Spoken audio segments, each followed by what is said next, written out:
გამარჯობა, მე ვარ სალომე და მაინტერესებს ის თუ როგორ შეგვიძლია ადამიანებს რომ ვისწავლოთ უკეთესად. და არ აქვს ამას მნიშვნელობა, თქვათ ხარ 20 წლის 30-ის თუ რომელ ასაკში ხარ, რას აკეთებ საერთოდ და ასე შემდეგ. მე ვფიქრობ, რომ ადამიანებს ყველას გვინდა რომ განვითარდეთ, მით უმეტეს იმ ინფორმაციულ ეპოქაში, რომელშიც ვიმყოფებით და აი საოცრად დახუნცლულ პერიოდში და ძალიან მნიშვნელოვანი არის, რომ გავითვალისწინოთ ის მეთოდები, რომელიც მოგცემს საშუალებას, რომ დროში ეფექტურად რაღაცა ინფორმაციები ავითვისოთ, გავაანალიზოთ, დავიმახსოვროთ, გამოვიყენოთ და უბრალოდ წინ წავიდეთ და განვითარდეთ როგორც ადამიანები, როგორც პიროვნებები და როგორც ინდივიდები.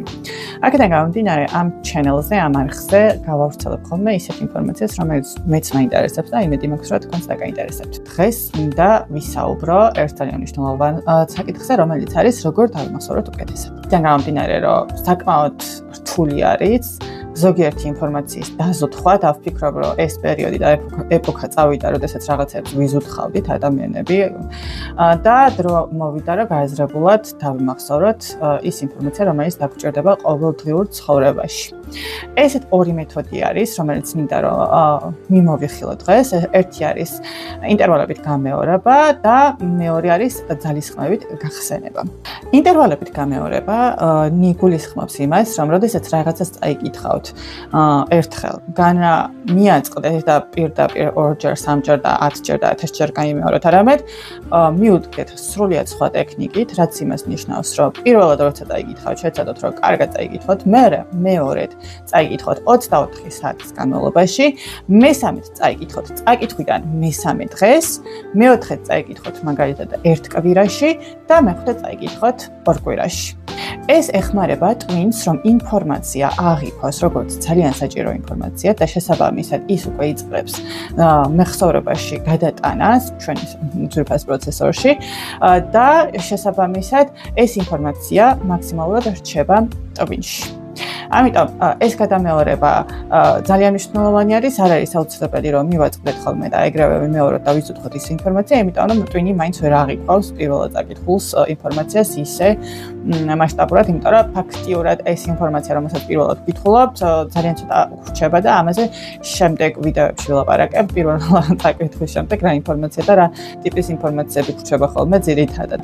ეს არის ზოგადი რეკომენდაცია ამ ინფორმაციების დამახსოვრების, თუმცა ასევე შესაძლებელია რომ დააკვირდეთ საკუთარ თავს, მაინც ყველაფერი საკუთარ თავზე დაკვირვებაზე გადის და შემდეგ უკვე ის ინტერვალები გამოიყვენოთ, რომელიც ჩათვალეთ, რომ უფრო ეფექტური არის თქვენთვის და აი ამ ინტერვალებით უფრო კარგად გამახსოვრდებათ, ვიდრე ეხა მე რომელიც გითხარით.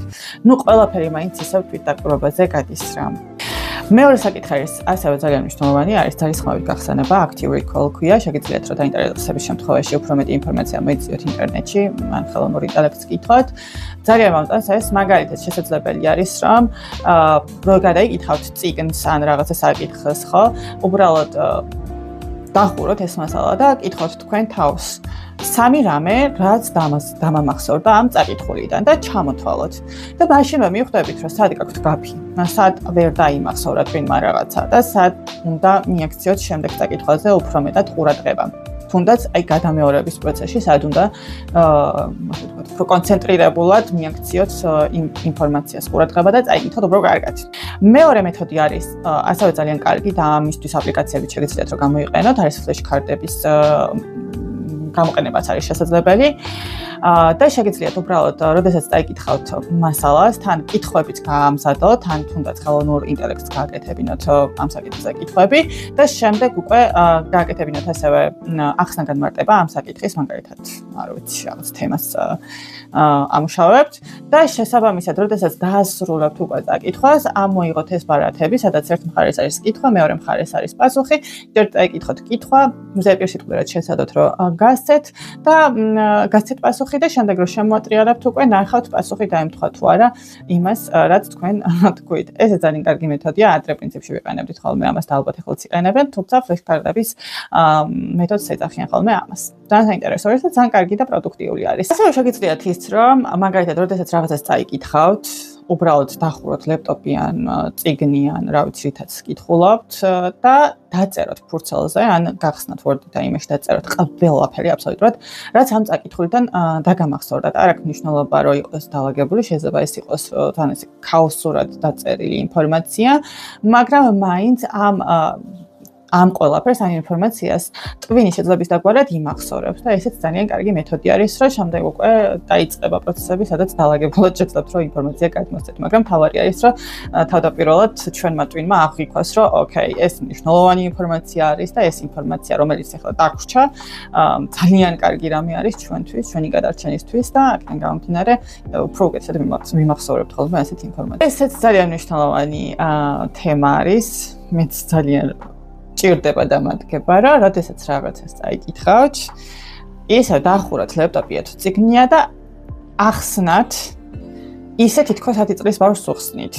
თქვენი სიტყვებით, არანაირი ტერმინოლოგიით, არანაირი რაღაცა ბრძნული ფრაზებით, უბრალოდ ადგეთ და აუხსნათ ადამიანს ისე, როგორც აუხსნიდით მაგალითად 10 წლის ბავშვს. მაგრამ ეს იყო სულ რაც მინდოდა რომ დღეს მიმომეხილა. ვფიქრობ, რომ საკმაოდ საინტერესო მეთოდები არის. იმედი მაქვს, რომ შემდეგ ვიდეოებში უფრო უკეთესად გადმოგცემთ იმას, რაც მე თვითონაც ახლა ვისწავლე და ვფიქრობ, რომ საკმაოდ საინტერესო არის.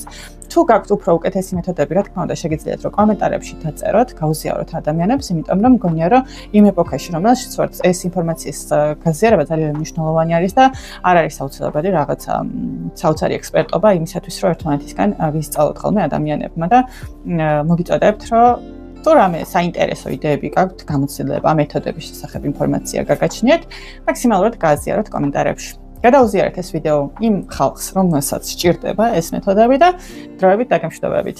გაგეთ!